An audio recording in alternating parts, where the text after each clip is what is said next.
नमस्कार दोस्तों, आज हम जानेंगे सीबीसी ब्लड टेस्ट के बारे में जिसको कंप्लीट ब्लड काउंट बोलते हैं। दोस्तों ये टेस्ट हम कब-कब कराते हैं? दोस्तों ये जो टेस्ट होता है सीबीसी टेस्ट हम काफ़ी बीमारियों को पता लगाने के लिए कराते हैं। देखो अगर किसी पेशेंट को किसी तरह की थकान महसूस हो रही है या कुछ पेशेंट ऐसे होते हैं जिनको वीकनेस महसूस होती है या काफ़ी टाइम से उनका बुखार नहीं उतर रहा है या अचानक से वेट लॉस हो जाता है। दोस्तों कुछ पेशेंट ऐसे भी होते हैं जिनको खून की कमी की शिकायत होती है या जिन पेशेंट की सर्जरी होनी होती है दोस्तों उनकी सर्जरी से पहले हम सीबी टेस्ट कराते हैं। और दोस्तों लिम्फोमा, ल्यूकेमिया और भी किसी तरह की बीमारी का पता लगाने के लिए हम सीबीसी ब्लड टेस्ट कराते हैं। दोस्तों अब हम बात करते हैं कि सीबीसी टेस्ट में हम क्या-क्या देख सकते हैं। दोस्तों सबसे पहले हम जानेंगे टीएलसी के बारे में। टीएलसी क्या होता है दोस्तों? जिसको हम टोटल ल्यूकोसाइट्स काउंट बोलते हैं।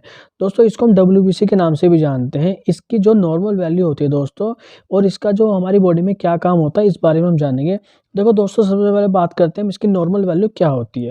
दोस्तों इसकी नॉर्मल वैल्यू जो होती है हमारी बॉडी में 4500 से 11000 डब्ल्यूबीसी पर माइक्रोलीटर होती है। अगर आपके शरीर में टीएलसी बढ़ा हुआ है तो समझ लेना चाहिए आपके शरीर में इन्फेक्शन बढ़ा हुआ है। और अगर इसकी वैल्यू कम होती है तो आपको ब्लड कैंसर और हेपेटाइटिस आदि बीमारी का खतरा बन जाता है। दोस्तों आपके शरीर में टीएलसी की मात्रा हमेशा नॉर्मल रहनी चाहिए। दोस्तों डब्ल्यूबीसी क्या करता है, ये हमारे शरीर में जितना भी बाहर से इन्फेक्शन आता है उसके अगेंस्ट फाइट हमारा डब्ल्यूबीसी ही करता है। दोस्तों अब हम जानेंगे आरबीसी के बारे में, इसकी नॉर्मल वैल्यू क्या होती है।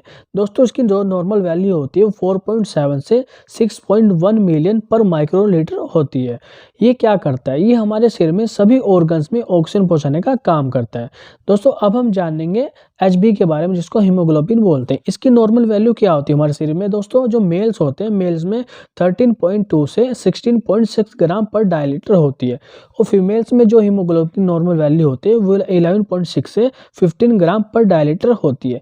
ये क्या करता है दोस्तों, ये आरबीसी से ऑक्सीजन और प्रोटीन को कैरी करता है और हमारे शरीर के सभी ऑर्गन्स में पहुंचाता है। दोस्तों अब हम जानेंगे प्लेटलेट्स के बारे में। दोस्तों प्लेटलेट्स की जो नॉर्मल वैल्यू होती है वो हमारे शरीर में 1,50,000 से 4,50,000 तक होती है। दोस्तों प्लेटलेट्स हमारी बॉडी में क्या करती है, ये हमारे शरीर में ब्लड क्लॉटिंग में हेल्प करती है। सपोज अगर किसी पेशेंट को कोई चोट लगती है या एक्सीडेंट हो जाता है तो उस दौरान उसकी जो ब्लीडिंग होती है वो प्लेटलेट्स के द्वारा ही रुकती है। अगर किसी पेशेंट में ब्लीडिंग ज़्यादा हो रही है तो उसमें प्लेटलेट्स की कमी हो सकती है। अगर कुछ पेशेंट ऐसे होते हैं दोस्तों जिनमें ज़्यादा प्लेटलेट्स की कमी आ जाती है तो उनमें दोस्तों अपने आप से ब्लीडिंग भी हो सकती है, उनको इंटरनल ब्लीडिंग भी हो सकती है। इंटरनल का मतलब दोस्तों उनको इंटरनल ऑर्गन्स में ब्लीडिंग हो सकती है या उनको एक्सटर्नल नाक या कान से या आंखों से ब्लीडिंग हो सकती है या मुंह से ब्लीडिंग हो सकती है जिनके अंदर ज़्यादा ही प्लेटलेट्स की मात्रा कम हो जाती है। दोस्तों अब बात करते हैं कि प्लेटलेट्स कम होने के क्या कारण होते हैं। देखो अगर किसी पेशेंट को डेंगू हुआ हो उस दौरान पेशेंट की प्लेटलेट डाउन चली जाती है या टाइफाइड फीवर हो उस दौरान भी पेशेंट की प्लेटलेट डाउन हो जाती है या कुछ कंडीशन ऐसी होती है जिनमें वायरल फीवर के कारण भी कुछ पेशेंट की प्लेटलेट डाउन हो जाती है। दोस्तों अब हम जानेंगे मोनोसाइट्स के बारे में। मोनोसाइट्स क्या होते हैं दोस्तों, ये हमारे शरीर में बैक्टीरिया, जर्म्स आदि से बचाने का काम करते हैं। जब आपको चोट लगती है तो वहाँ पर आपको सफ़ेद रक्त जमा हुआ दिखता है। वो सफ़ेद रक्त कोशिकाएं होती हैं जो आपको उस दौरान इन्फेक्शन से बचाने का काम करती है और आपको क्लॉटिंग में हेल्प करने, ब्लड को रोकने में आपकी मदद करती है। अगर आपके शरीर में मोनोसाइट्स कम हो जाते हैं तो आपको ठंड, जुकाम लगना या इन्फेक्शन होना या आपको ज़्यादा किसी भी चोट में मवाद बनना, ये समस्याएं आपको आ सकती हैं अगर आपके बॉडी में मोनोसाइट्स कम हो जाता है। और दोस्तों अगर जब मोनोसाइट्स आपकी बॉडी में बढ़ जाता है तो भी आपको प्रॉब्लम होती है। आपको जैसे सूजन की शिकायत आ सकती है, आपको छाती में दर्द हो सकता है, आपका अचानक से वजन कम हो सकता है। ये समस्या मोनोसाइट्स के ज़्यादा होने पर आपके शरीर में आ सकती है। दोस्तों अब हम बात करते हैं बेसोफिल्स के बारे में। ये क्या होते हैं दोस्तों, बेसोफिल्स जो होते हैं ये आपकी जो हड्डियों के अंदर बोन मैरो होता है उसमें बनते हैं। ये सफ़ेद रक्त कोशिकाओं की तरह ही होते हैं। ये भी आपको किसी भी तरह के फंगल इन्फेक्शन, बैक्टीरियल इन्फेक्शन या किसी भी तरह की एलर्जी से बचाते हैं। इसकी जो हमारे शरीर में नॉर्मल वैल्यू होती है दोस्तों वो 15 से 100 सेल्स पर क्यूबिक ml होती है। दोस्तों हम लास्ट में हम जानेंगे लिम्फोसाइट्स के बारे में। लिम्फोसाइट्स क्या होते हैं, इनका क्या काम होता है हमारे शरीर में। दोस्तों ये भी एक तरह की डब्ल्यूबीसी या सफ़ेद रक्त कोशिकाएं होती है।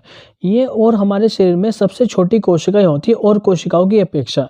ये हमें किसी भी तरह के संक्रमण या चोट लगने के बाद हमें ठीक होने में हमारी मदद करती हैं। बेसोफिल्स का जो नॉर्मल वैल्यू होती है दोस्तों वो 20 ग्राम तक होनी चाहिए हमारे शरीर में। अगर ये वैल्यू कम हो जाती है तो दोस्तों आपको सूजन की शिकायत आ सकती है या आपकी बॉडी की इम्यूनिटी भी कम हो जाती है। तो दोस्तों यही मेरा आज का टॉपिक था। अगर आपको अच्छा लगा तो प्लीज़ मेरी वीडियो को लाइक और शेयर ज़रूर कीजिए, और अगर आप मेरे चैनल पर नए हैं तो प्लीज़ मेरे चैनल को सब्सक्राइब कीजिए, साथ ही चैनल के बेल आइकन को दबाना ना भूलें, ताकि जो भी मैं आगे नई वीडियो बनाता हूँ वो आप तक पहुँचती रहे। जय हिंद।